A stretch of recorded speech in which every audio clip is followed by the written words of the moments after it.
Hi, welcome back to my channel, Beautiful Minutia. If you're new here, my name is Tiffany, and today I'm doing the Jane Austen Heroes tag. I know, Jane Austen July is over, but I'm calling it Jane Austen August for myself as well because I'm reading Emma this month with some friends, so I'm just continuing the Jane Austen love. So hopefully it's okay with you that I'm doing this tag now. I was tagged by the lovely Dia from Novel Idea, and this tag was originally created by Melissa from Libraries and Labradors. So I'm super excited to do this tag. Thank you so much, Dia, for tagging me because this is a really fun one. The first prompt is Mr. Darcy, pick a book you thought you wouldn't like, but ended up loving. So for this one, I'm going to do one that I read semi-recently. I think I read it in May, and that's The Lies of Loch Lamora by Scott Lynch. I actually talked about this book in my mid-year freakout tag, so hopefully it's not redundant. I said it was like a book that surprised me because I went into it with very low expectations because most of the people I've talked to who have similar book tastes to me just didn't enjoy it, ended up DNFing it. And so I kind of had the expectation that I would do the same, but I ended up getting it at a library book sale for like 25 cents. And so it was worth a try for me to pick it up and see if I liked it. And I loved it. I'm so surprised by how much I really enjoyed it because I don't read a ton of fantasy to begin with. And also there's just some content things in it that normally would put me off from reading a book.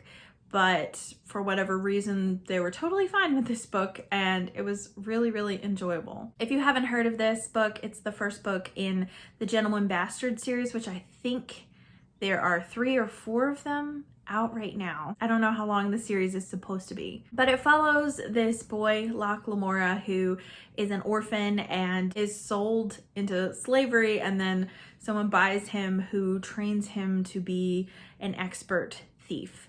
So there's kind of some Oliver Twist vibes there, but it's also like very heist based, and we go back and forth between Locke as a child and then Locke as an adult trying to pull off like the biggest scam of all time. I just found it to be a very interesting world, although the magical elements were not super strong, at least not in book 1, but I really liked the world, how different certain things were, how similar certain things were, but also like there's a very intricate religious system, and I really like fantasy books that have that in it. I've just always found that really fascinating and engaging. And then the found family element is just marvelous in that book. Question number 2, Mr. Collins, pick up a book you said nope to and DNF'd. So there's a lot of books that I could choose for this because I ended up DNFing quite a few books in the month of May, but the most notable one that I DNF'd would probably be Dr. Zhivago by Boris Pasternak.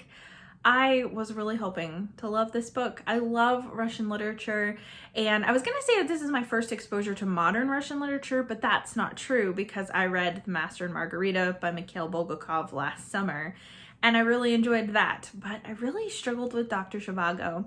And we actually hosted a read-along for this, and every single one of the hosts DNF'd this book, and most of the people that were in on the read-along also DNF'd it. I think we had like 2 or 3 people who finished it, and even the people who finished it didn't really seem like they enjoyed it. Like they were glad that they finished it and read it, but just wasn't the best book for them either. So that makes me think that it was the book rather than me. I may try it again at some point, but I went into it with very high hopes and it just really let me down. I felt like the character development was pretty much nothing. We'd spend long times of period describing random things, but then there would be like an emotionally charged scene or something that was really pivotal to the plot or to character development, and it would be there with like 1 sentence. And so I think that that was the main reason that I was really hating it, was because I couldn't connect with the characters and didn't really find most of them likable or sympathetic. I think I would have liked the book better if we had more closely followed Laura than Yuri. Prompt number 3 is Wickham, pick a book with a misleading cover. So I'm actually going to choose a book that I did enjoy, but I feel like the cover does not embody the book in any way at all. And that's A Ceiling Made of Eggshells by Gail Carson Levine. So I'm gonna have the cover up here because I don't own this one. I read this one in March, for middle grade March. And the cover of the book looks like it is adventurous. You've got like this glowing amulet on the cover. And so looking at that, and also if you have read any of other Gail Carson Levine's books, you would probably think that there is a fantastical element to this book, but it's historical fiction.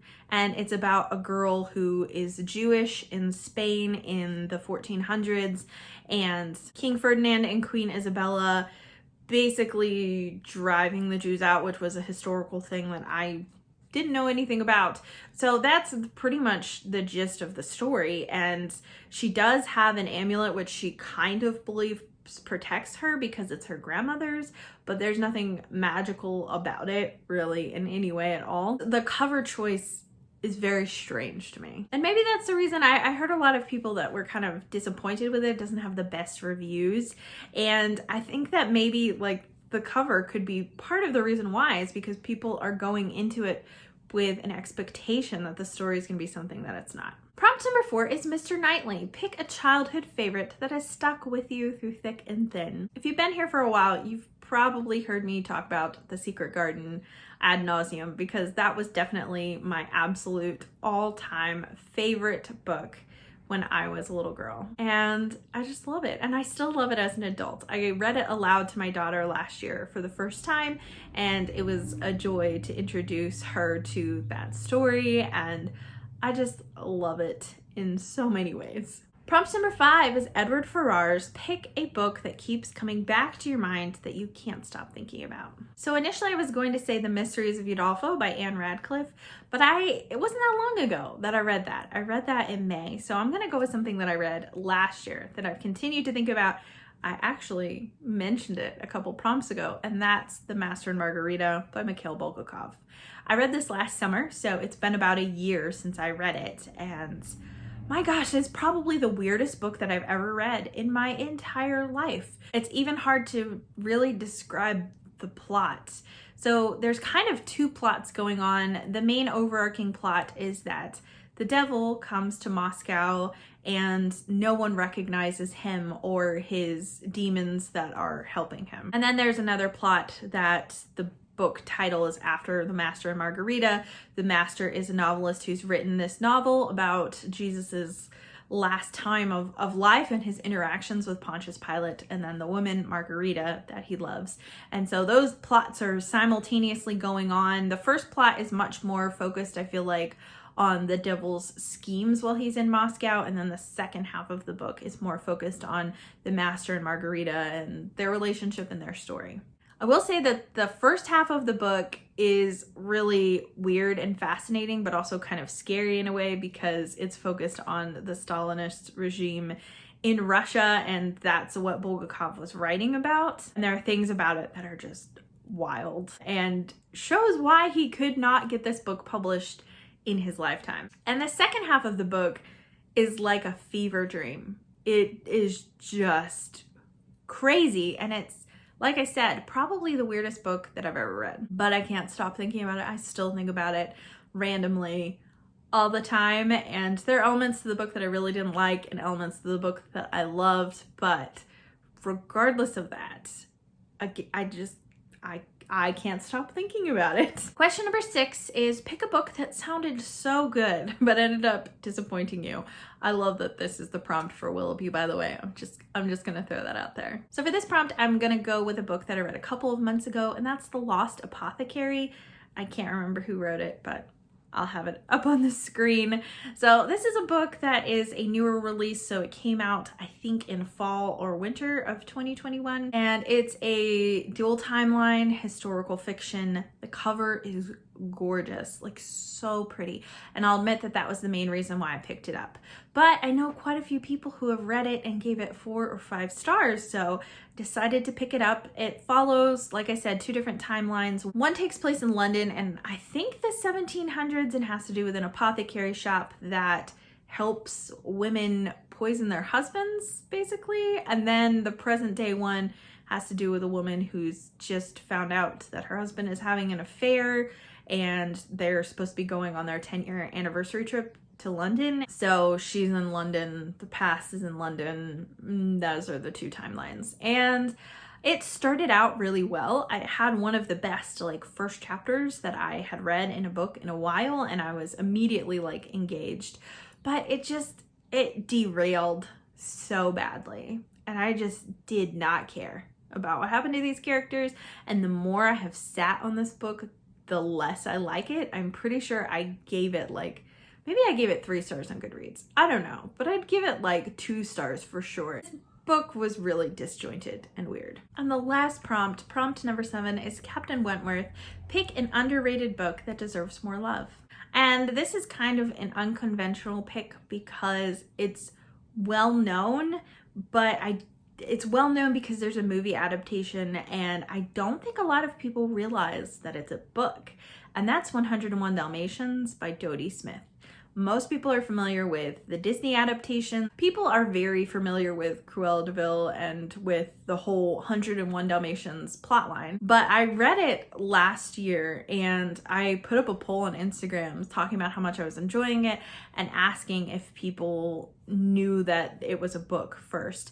And out of all the people that voted, like 75% of people said that they had no idea that it was a book. So I feel like it's one that people really aren't aware of, and I think that it's better than the movie, which I pretty much always do. The movie is relatively faithful to it. There is like an extra plot line that's in the book that's not in the movie, but I think that the humor is way better. Like Pongo's wife is like so oblivious to everything, and she is just hilarious in this book. Like, I loved it so much. So I feel like it's one that more people need to know about and read because it's just a lot of fun. So I'm gonna go ahead and tag some people. I'm gonna tag all the people who are currently reading Emma with me and see if they would like to do this tag as well, because I know they're all Jane Austen fans. So that would be Christy Lewis from Dostoevsky in Space, Stephanie from Miss Richards Reads, Evie from She Was Only Evie, and Kate from the Literary Apothecary. If you guys have not done this tag before, I would love to see you do this tag, and I'd love to see your answers. And if you have not done this tag and you would like to, feel free to do that, or just answer the questions in the comments down below. Thank you so much for watching. If you like this video, please hit like and also subscribe so you can continue to see more bookish content from me, and I will see you again next time.